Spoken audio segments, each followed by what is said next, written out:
Let's talk about standing out. It's really important to know how to stand out in the job search, because if you don't know how to stand out, then there's no reason that you'll even be memorable. Like, no one will choose you if they don't remember you. And also, you can't stand out in a bad way, right? Like, you don't want to be the one that's memorable or like infamous for some like a horrible way that you've completely jacked up your interview, or be that like laughing stock resume. So you want to know how to stand out.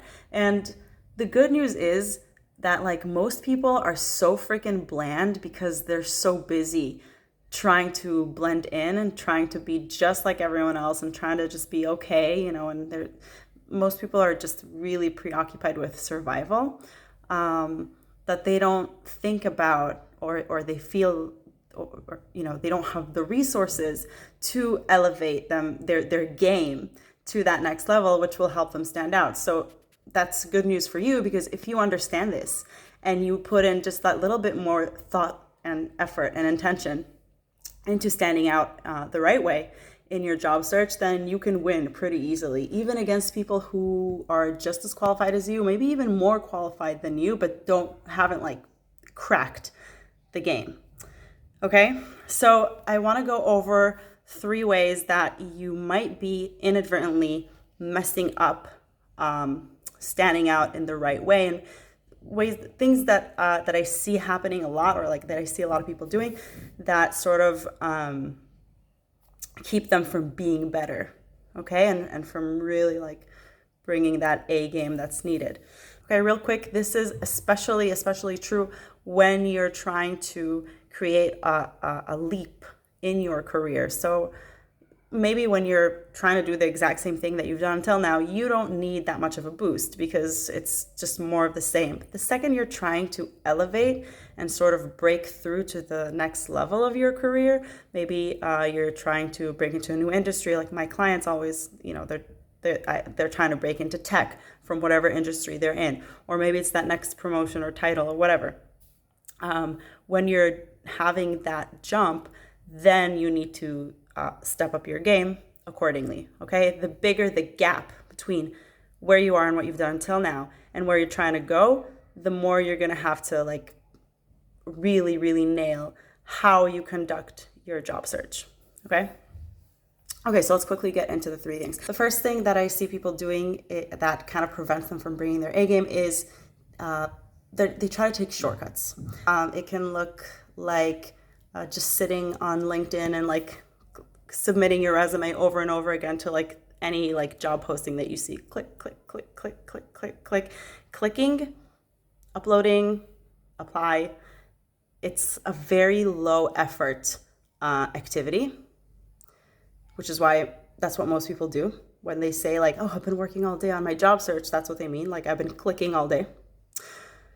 The problem is it's not leveraged at all. It's like the yield in terms of like return is super low, especially again, if you have that gap between where you are, what you've done until now, and what you're trying to do next. So there's that's like a bad shortcut to take. Another one is like hitting up, if you have like friends who work at companies that you want to work for, and you're like, hey dude, what's up? I just, I saw a job opening and I'm really interested in the position. Could you like push my resume through? The thought behind it is it's not wrong. Like, it's always better to go through people, but the way that it's done is lazy. It's a shortcut, and not a good one, right? So I'm not saying there aren't places where you can be more optimized. There definitely are. There's so much like wasted energy that people like expend in their job search. It's actually insane. Like, that saying, don't confuse movement for progress, right? So I found that like the job search is one of those projects where that gets confused a lot, because people are feeling like they've been really busy, but the truth is they've been doing a lot of low value unleveraged activities, right? So it makes you feel good in the moment because you feel like you're doing something, but it's not really the thing that's going to move you forward. All right. So when I say don't take shortcuts, is like don't take like the don't be looking for like that one little thing that's going to solve all your problems. Like there are no silver bullets here. There's gonna be work. You're gonna have to put in the effort. Um, it doesn't have to be super complicated, but like if you want to see real tangible results in terms of how much better your resume is converting into an interview, how much better your interviews are converting into a second interview, and so on and so forth. Like you need to be putting in more effort, and that effort looks like preparation for the most part. Okay, and we'll talk about that a little bit because that's another thing that I see people kind of messing up. All right. Another thing that people do that is probably hurting them in their job search is they don't tell the truth. You want to tell the truth, okay? You wanna use everything that you know how to do, everything that you've done up until now, everything that that you have, that you bring with you. You want to use that, and you also want to be aware of the things that you're missing. And don't be afraid to, if you have shortcomings, gasp, like if you are human and you have shortcomings, it's okay to bring those up. There's a way to do it, okay, obviously.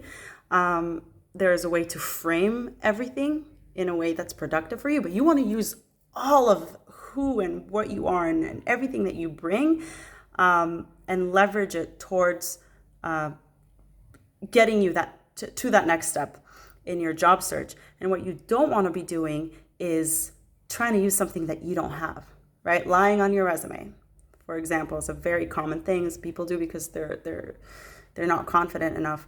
I would not recommend doing that. It's out of integrity. Lying is not cool, first of all.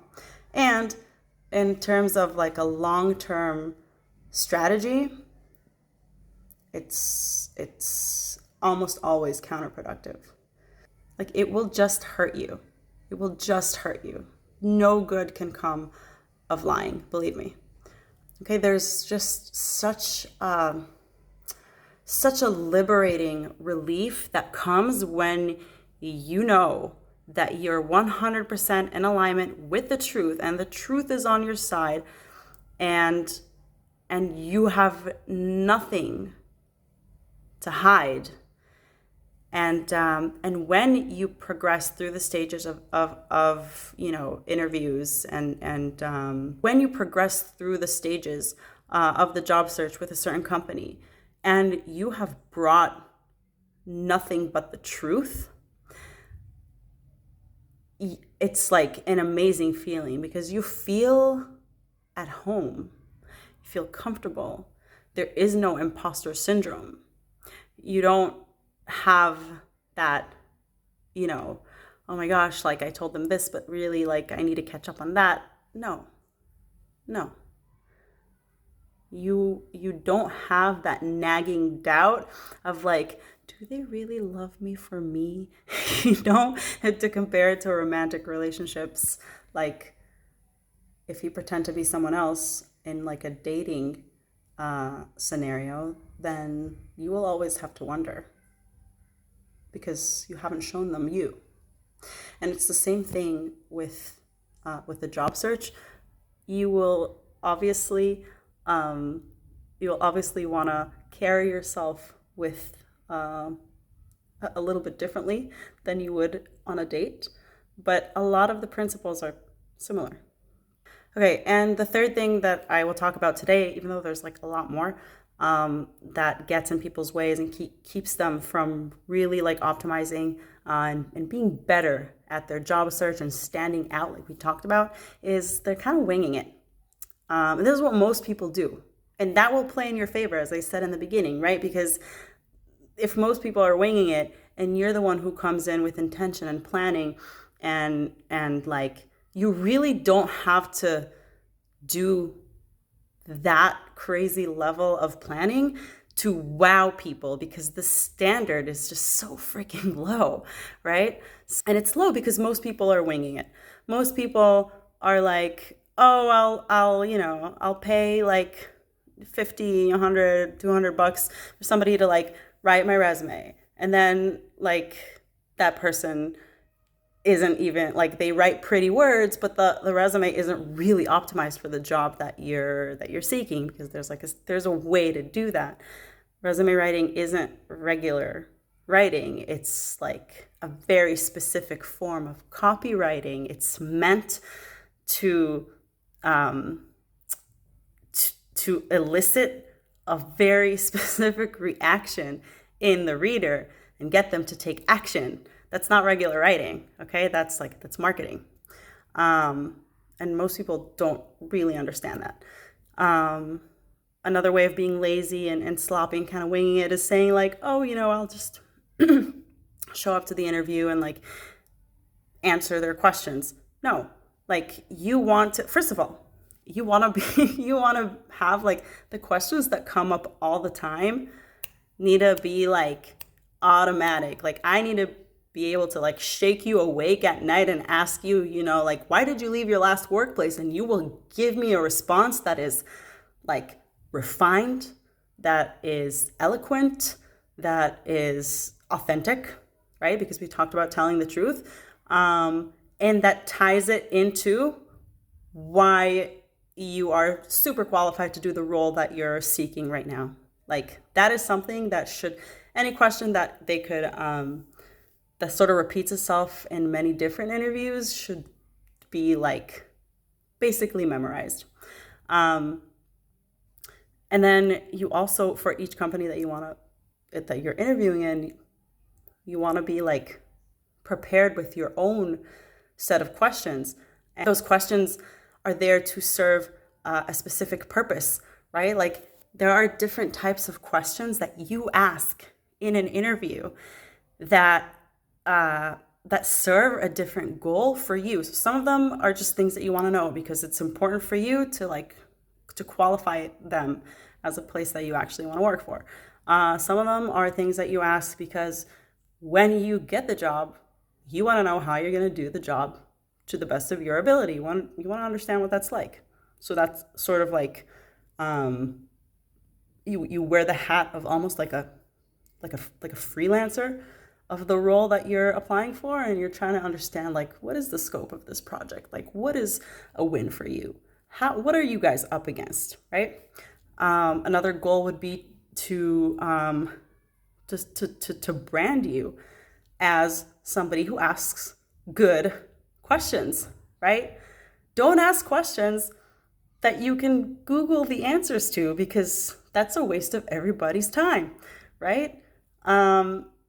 Ask the deeper questions. Ask the thought-provoking questions. Ask questions that'll make the interviewer be like, oh, I actually never thought about that. Or like questions that make them a little bit uncomfortable because you've exposed something that's a pain point in their company. If you can do that, you're like getting in their heads, okay? But you can't do that if you're winging it. You can't do that if you're just like waking up on the day of the interview and being like, oh, what company am I interviewing to today? Oh yeah, that one. Okay, yeah, I guess I'll go. And then you go and you show up and you answer the questions like it's an interrogation. Like, no, that's not how you run an interview. All right? So if you can stop doing those, stop looking for shortcuts. Yes, find the hacks, right? Find the places where you can be, where you can optimize, but don't look for like these silver bullet shortcuts. They do not exist. Stop lying. Tell the truth. It's always the best course of action. It's always the best path. And do not wing it. Come like ultra prepared. It's really not that hard.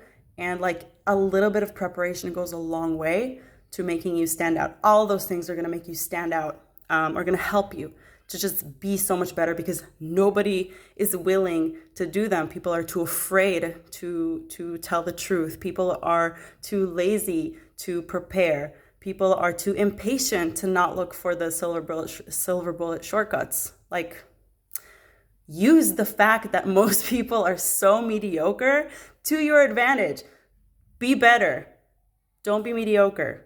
And then you're going to get like the top jobs that you want. All right? Good luck.